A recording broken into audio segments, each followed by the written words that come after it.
Hello everyone, this is Jafatech Kannada ಸತ್ಯ ಮಾಹಿತಿಗಾಗಿ. ಸ್ನೇಹಿತರೆ, ನಮ್ಮ ಚಾನೆಲ್ಗೆ ಸ್ವಾಗತ. ಸ್ನೇಹಿತರೆ, ನೀವು ಸ್ಟೇಟ್ ಬ್ಯಾಂಕ್ ಆಫ್ ಇಂಡಿಯಾ ಅಥವಾ SBI ಬ್ಯಾಂಕಲ್ಲಿ ನೀವು ಏನಾದರೂ ಆಕ್ಟಿವ್ ಲೋನನ್ನು ಹೊಂದಿದ್ರೆ, ಅಥವಾ ಪರ್ಸನಲ್ ಲೋನ್ ಇರ್ಬೋದು, ಹೋಮ್ ಲೋನ್ ಇರ್ಬೋದು, ಯಾವುದೇ ಒಂದು ಲೋನನ್ನು ಹೊಂದಿದ್ರೆ ಆ ಲೋನನ್ನು ಸ್ಟೇಟ್ಮೆಂಟನ್ನು ನೀವು ಯಾವ ರೀತಿ ಡೌನ್ಲೋಡ್ ಮಾಡೋದು ಅಂತ ಇವತ್ತು ಚರ್ಚೆ ಮಾಡೋಣ. SBI ಬ್ಯಾಂಕ್ನಲ್ಲಿ ಯಾವುದೇ ರೀತಿಯ ಲೋನ್ ಇರಬಹುದು, ಆ ಲೋನ್ನ ಸ್ಟೇಟ್ಮೆಂಟ್ನ ನಾವು ಯಾವ ರೀತಿ ಡೌನ್ಲೋಡ್ ಮಾಡಬೇಕು ಅಂತ, ಮತ್ತು ಅದಕ್ಕೆ ಏನೇನು ಬೇಕು, ಯಾವ ರೀತಿ ಪ್ರೊಸೆಸ್ ಇರುತ್ತೆ ಅಂತ ಸಂಪೂರ್ಣವಾಗಿ ಹೇಳ್ತೀನಿ. ಹಾಗೆ ನಮ್ಮ ಚಾನಲ್ಗೆ ಮೊದಲು ಬಂದಿದ್ದರೆ ದಯವಿಟ್ಟು ನಮ್ಮ ಚಾನಲ್ನ ಸಬ್ಸ್ಕ್ರೈಬ್ ಮಾಡಿ ಮತ್ತು ಪಕ್ಕದಲ್ಲಿರುವಂಥ ಬೆಲ್ ಐಕನನ್ನು ಪ್ರೆಸ್ ಮಾಡಿ ನಮ್ಮ ತಂತ್ರಜ್ಞಾನ ಆಧಾರಿತ ಬೃಹತ್ ಕುಟುಂಬದ ಸದಸ್ಯರಾಗಿ. ಸ್ನೇಹಿತರೆ, SBIನ ಲೋನ್ ಅಕೌಂಟನ್ನು ನೀವು ಡೌನ್ಲೋಡ್ ಮಾಡಬೇಕು ಅಂದರೆ ನಿಮ್ಮ ಹತ್ರ SBI ಇಂಟರ್ನೆಟ್ ಬ್ಯಾಂಕಿಂಗ್ ಅನ್ನೋದು ಆ್ಯಕ್ಟಿವೇಟ್ ಇರಬೇಕು. ಇನ್ ಕೇಸ್ ನಿಮ್ಮ ಹತ್ರ ಇಂಟರ್ನೆಟ್ ಬ್ಯಾಂಕಿಂಗ್ ಆ್ಯಕ್ಟಿವೇಟ್ ಇಲ್ಲ ಅಂದರೆ ಯಾವ ರೀತಿ ಮಾಡ್ಕೋಬೇಕು ಅಂತಲೂ ಕೂಡ ನಾವೇ ಬ್ಯಾಂಕ್ಗೆ ಹೋಗದೆ ನಾವೇ ಯಾವ ರೀತಿ ಮಾಡ್ಕೋಬೇಕು ಅಂತ ಕೂಡ ವಿಡಿಯೋ ಇದೆ. ಈ ವಿಡಿಯೋದ ಡಿಸ್ಕ್ರಿಪ್ಷನಲ್ಲಿ ಹಾಕಿದ್ದೀನಿ, ಆ ವಿಡಿಯೋನು ಕೂಡ ನೋಡಿ ವಾಚ್ ಮಾಡ್ಕೊಳ್ಳಿ. ಯಾವ ರೀತಿ ನಾವು ಅಲ್ಲಿ ಇಂಟರ್ನೆಟ್ ಬ್ಯಾಂಕಿಂಗ್ನ ಯೂಸರ್ ನೇಮ್ ಮತ್ತು ಪಾಸ್ವರ್ಡ್ನ ಉಪಯೋಗ ಮಾಡಿಕೊಂಡು ನಾವು ಲಾಗಿನ್ ಮಾಡಬೇಕಾಗುತ್ತೆ.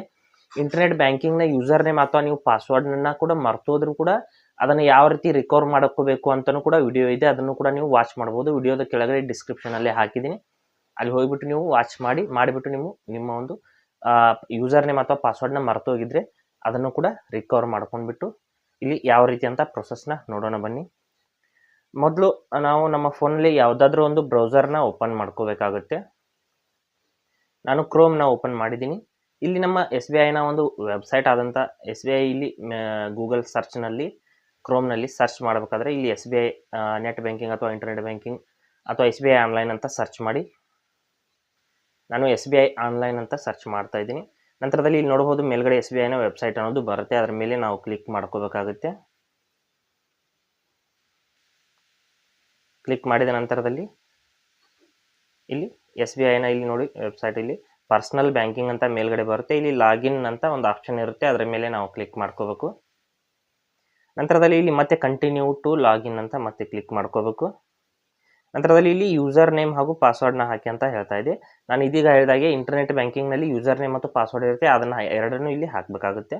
ನಂತರದಲ್ಲಿ ಕ್ಯಾಪ್ಚಾ ಕೋಡನ್ನು ಕೆಳಗಡೆ ಹಾಕಬೇಕು. ಇಲ್ಲಿ ಕೆಳಗಡೆ ಕೋಡ್ ಇರುತ್ತೆ ನೋಡಿ, ಈ ಯೂಸರ್ ನೇಮ್ ಮತ್ತು ಪಾಸ್ವರ್ಡ್ನ ಹಾಕಿದ್ದೀನಿ. ಕೆಳಗಡೆ ಇರುವಂಥ ಕ್ಯಾಪ್ಚಾ ಕೋಡನ್ನು ಕೂಡ ಇಲ್ಲಿ ಸೇಮ್ ಟು ಸೇಮ್ ಈ ಬಾಕ್ಸ್ನಲ್ಲಿ ಹಾಕಬೇಕಾಗುತ್ತೆ. ಹಾಕಿಬಿಟ್ಟು ಇಲ್ಲಿ ಲಾಗಿನ್ ಅಂತ ಕ್ಲಿಕ್ ಮಾಡ್ಕೋಬೇಕು. ಲಾಗಿನ್ ಅಂತ ಕ್ಲಿಕ್ ಮಾಡಿದ ತಕ್ಷಣದಲ್ಲಿ ನಮ್ಮ ಫೋನ್ಗೆ OTP ಬರುತ್ತೆ. ಆ OTPನ ಇಲ್ಲಿ ಎಂಟರ್ ಮಾಡಬೇಕಾಗುತ್ತೆ. ಎಂಟರ್ ಮಾಡಿಬಿಟ್ಟು ಸಬ್ಮಿಟ್ ಅಂತ ನಾವು ಕ್ಲಿಕ್ ಮಾಡ್ಕೋಬೇಕು. ಸಬ್ಮಿಟ್ ಅಂತ ಕ್ಲಿಕ್ ಮಾಡಿದ ನಂತರದಲ್ಲಿ ನಮ್ಮ ಒಂದು ಇಲ್ಲಿ ಇಂಟರ್ನೆಟ್ ಬ್ಯಾಂಕಿಂಗ್ ಅನ್ನೋದು ಸಕ್ಸಸ್ಫುಲ್ಲಾಗಿ ಲಾಗಿನ್ ಆಗಿದೆ. ನೋಡಿ, ಈ ರೀತಿ ನಮ್ಮ ಹೆಸರು, ನಮ್ಮ ಮೇಲ್ಗಡೆ ಇಮೇಲ್ ID ಲಿಂಕ್ ಇದ್ದರೆ ಇಮೇಲ್ ID ಎಲ್ಲವೂ ಕೂಡ ಇಲ್ಲಿ ತೋರಿಸ್ತಾ ಇರುತ್ತೆ. ನಂತರದಲ್ಲಿ ಇಲ್ಲಿ ಏನು ಮಾಡಬೇಕು ಅಂದರೆ ಇಲ್ಲಿ ಈ ಡ್ಯಾಶ್ಬೋರ್ಡ್ನಲ್ಲಿ ಮೇಲ್ಗಡೆ 3 ಲೈನ್ಸ್ ಇರುತ್ತೆ ಸ್ನೇಹಿತರೆ, 3 ಗೆರೆಗಳಿರುತ್ತೆ. ಅದರ ಮೇಲೆ ನಾವು ಕ್ಲಿಕ್ ಮಾಡ್ಕೋಬೇಕಾಗುತ್ತೆ. ಕ್ಲಿಕ್ ಮಾಡಿದ ನಂತರದಲ್ಲಿ ಮೈ ಅಕೌಂಟ್ಸ್ ಆ್ಯಂಡ್ ಪ್ರೊಫೈಲ್ ಅಂತ ಒಂದು ಆಪ್ಷನ್ ಮೇಲ್ಗಡೆನೇ ಇರುತ್ತೆ, ಅದರ ಮೇಲೆ ಕ್ಲಿಕ್ ಮಾಡ್ಕೊಳ್ಳಿ. ಕ್ಲಿಕ್ ಮಾಡ್ಕೊಂಡ್ಮೇಲೆ ಇಲ್ಲಿ ನೋಡ್ಬೋದು, ಸ್ವಲ್ಪ ವೇಟ್ ಮಾಡಿದ ಮೇಲೆ ಈ ರೀತಿ ಬರುತ್ತೆ.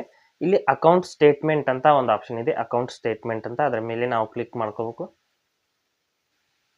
ಅಕೌಂಟ್ ಸ್ಟೇಟ್ಮೆಂಟ್ ಅಂತ ಕ್ಲಿಕ್ ಮಾಡಿದ ನಂತರದಲ್ಲಿ ಇಲ್ಲಿ ಕೆಳಗಡೆ ನೋಡಬಹುದು, ಇಲ್ಲಿ 2 ಪ್ರಕಾರದ ಸ್ಟೇಟ್ಮೆಂಟ್ಗಳು ನೋಡೋದಕ್ಕೆ ಸಿಗುತ್ತೆ.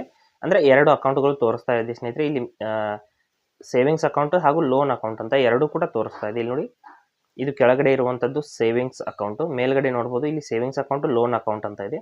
ಇಲ್ಲಿ ನಾವು ಯಾವ ಅಕೌಂಟ್ನ ಸ್ಟೇಟ್ಮೆಂಟ್ನ ತಗೋತಾ ಇದೀವಿ ಅದನ್ನು ಇಲ್ಲಿ ಸೆಲೆಕ್ಟ್ ಮಾಡ್ಕೋಬೇಕು. ಈ ಒಂದು ಸರ್ಕಲ್ನಲ್ಲಿ ನಾನೀಗ ಲೋನ್ ಅಕೌಂಟ್ ಸ್ಟೇಟ್ಮೆಂಟ್ನ ತಗೋತಾ ಇದ್ದೀನಿ, ಅದಕ್ಕಾಗಿ ಅದನ್ನು ಸೆಲೆಕ್ಟ್ ಮಾಡಿಬಿಟ್ಟು ಇಲ್ಲಿ ಕೆಳಗಡೆ ಬಂದು ಏನು ಮಾಡಬೇಕು, ಇಲ್ಲಿ ಡೇಟನ್ನು ಸೆಲೆಕ್ಟ್ ಮಾಡಬೇಕು. ಬೈ ಡೇಟ್ ಅಂತ ಇದೆ, ಬೈ ಮಂತ್ ಅಂತ ಎಲ್ಲ ಇದೆ. ಇಲ್ಲಿ ಸ್ಟಾರ್ಟ್ ಡೇಟು ಎಂಡ್ ಡೇಟ್ ನಾವು ಎಲ್ಲಿಂದ ಎಲ್ಲಿವರೆಗೂ ಸ್ಟೇಟ್ಮೆಂಟ್ನ ತಗೋತಾ ಇದೀವಿ ಅಂತಲೂ ಕೂಡ ಸೆಲೆಕ್ಟ್ ಮಾಡ್ಕೋಬೋದು.